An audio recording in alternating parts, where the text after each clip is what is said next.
Hello everyone and welcome back to English Language and Literature. We're here today to discuss a film that will make us think, feel, and maybe cry a little bit. It definitely made me cry a little bit. So, without further ado, let's discuss a personal favorite of mine, Guillermo del Toro's The Shape of Water. In my opinion, this movie is a fairy tale at heart and a conventional love story for my fellow hopeless romantics out there that are not weirded out by a love story between a human being and an aquatic, mysterious, somewhat attractive creature.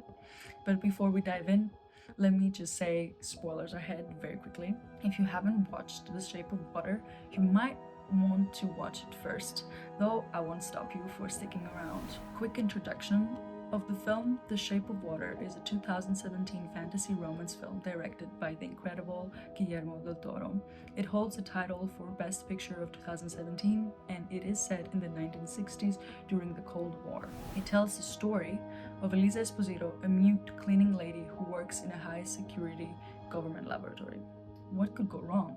Eliza discovers and quickly forms a connection with the mysterious amphibian creature being held there, and boy, does this connection blossom into something more than a friendship really quickly. It becomes an unforgettable experience for Eliza and the creature nonetheless. What's fascinating about this movie, it is how it blends genres. It has elements of romance, thriller, and social commentary. Guillermo del Toro has a knack for turning the unconventional into the extraordinary. And I have to say, part of what makes this movie so captivating is the visual aesthetics. As a true Guillermo del Toro movie, the visuals are stunning. The entire film has this aquatic color palette. Greens, blues, and teals dominate every frame. It's like you're submerged underwater even when you're on dry land. And the production design, it's incredible. The laboratory feels cold and almost clinical, in contrast with Elisa's apartment that is warm-paleted and cozy, like the perfect contrast. Something that we need to talk about is the creature's prosthetic work, because it's a work of art. The creature that is played by Doug Jones is beautifully detailed, blending humanity and its otherworldliness. It's not just a monster, it's a character you empathize with. Del Toro and his team made sure that you could see this creature as a lovable alien. We need to obviously touch upon the performances, and Sally Hawkins as Eliza is just breathtaking. Although she doesn't say a single word in the movie, her expressions, her body language convey more emotion than most of the verbal performances I've seen. Hawkins' performance is magical. You can really feel Elisa's loneliness and her longing for the creature, her courage to go against all odds. And there's Michael Shannon as the villain. Always, we love a good villain, and Michael Shannon sure as heck knows how to play one. He's intense, menacing, and frankly terrifying. He's perfect foil to Eliza's quiet resilience. And last but not least, Richard Jenkins as Giles, Eliza's neighbor and friend, adds so much heart to the film with his subplot. His subplot being about a struggling artist facing discrimination is subtle but yet impactful for the film.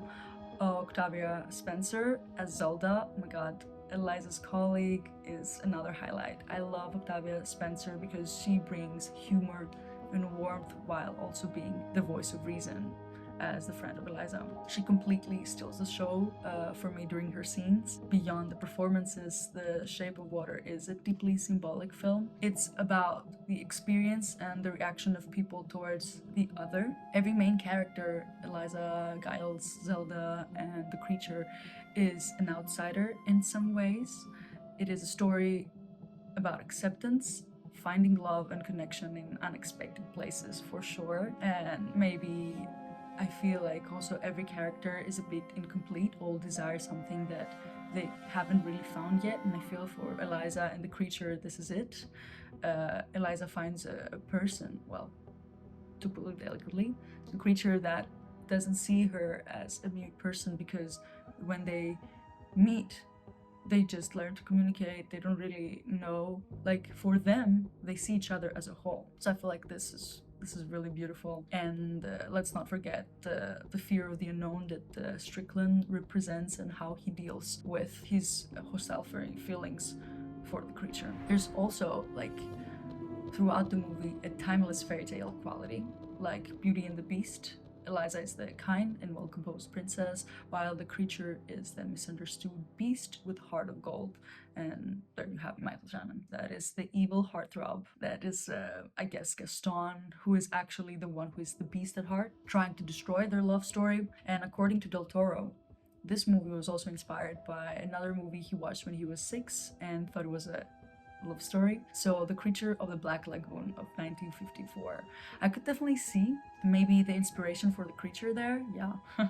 But Shape of Water nonetheless. It's told in a way that feels authentic and a story of its own and extremely relevant nowadays. Let's not forget about the music. Quick shout out to Alexandre Desplat's score because it's so hauntingly beautiful and definitely adds to the fairy tale quality the film has.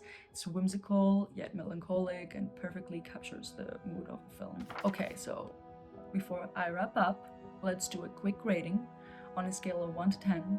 I mean, we already know that it holds the best picture of 2017, so I'd give The Shape of Water a solid 9. It's visually stunning, emotionally resonant, and wonderfully weird. And there you have it, folks. If you haven't seen The Shape of Water, I highly recommend it. I even went to see it in theaters alone. Just me and my nachos, and it was a cinematic experience I won't forget. Thank you so much for tuning in to English Language and Literature. Don't forget to click like and subscribe if you liked the video, and let me know in the comments your thoughts on the film.